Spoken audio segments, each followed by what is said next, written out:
সুপ্রিয় দর্শকবৃন্দু, আসসালামু আলাইকুম রহমতুল্লাহি ওয়া বারাকাতুহু। সেনা প্রধানকে সরাসরি দায়ী করল ফ্যাসিস্ট কামাল, ভাইরাল অডিও। এই শিরোনামে দৈনিক ইনকিলাব পত্রিকায় একটি খবর প্রকাশিত হয়েছে, যার বিস্তারিত বলা হয়েছে। সাবেক স্বরাষ্ট্রমন্ত্রী ফ্যাসিস্ট আসাদুজ্জামান খান কামালের নতুন একটি ফোন আলাপ ভাইরাল হয়েছে। এতে গণহত্যাকারী হাসিনার পতনে সেনাপ্রধানকে সরাসরি দায়ী করেছেন আওয়ামী লীগের পলাতক এই শীর্ষ নেতা।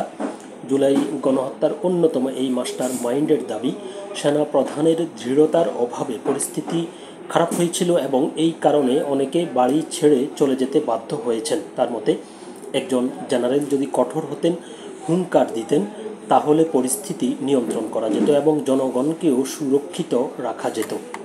ফোন আলাপে আরও দাবি করেন, ঢাকা মহানগর বিশেষ করে গণভবনে বিক্ষোভকারীদের বিনা বাধায় প্রবেশ করতে দেওয়া হয়েছে।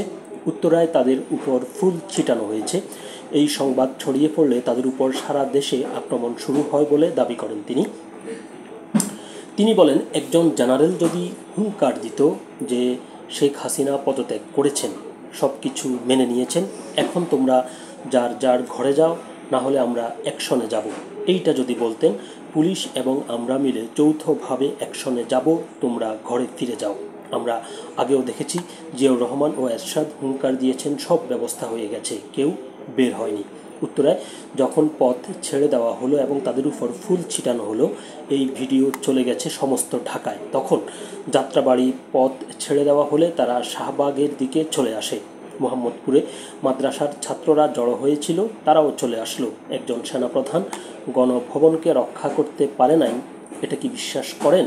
বলেন সাবেক স্বরাষ্ট্রমন্ত্রী। সেনাপ্রধানকে মেরুদণ্ডহীন আখ্যা দিয়ে ফ্যাসিস্ট কামাল আরও বলেন, তারা নির্বাচন করতে চাচ্ছেন আমাদেরকে বাইরে রেখে, আমাদের নামে মামলা মোকদ্দমা দিয়ে, যাতে আমরা নির্বাচনে অংশগ্রহণ না করতে পারি। সেইভাবেই তারা ব্যবস্থা নিচ্ছে। একটা নির্বাচন হয়তো করেও ফেলতে পারে, কারণ আমরা মেরুদণ্ডহীন লোকের সাথে আছি। তো সরাসরি খুনের সাথে জড়িত আওয়ামী লীগের এই শীর্ষ নেতা বলেন, আমাদের দেয়ালে পিঠ ঠেকে গেছে।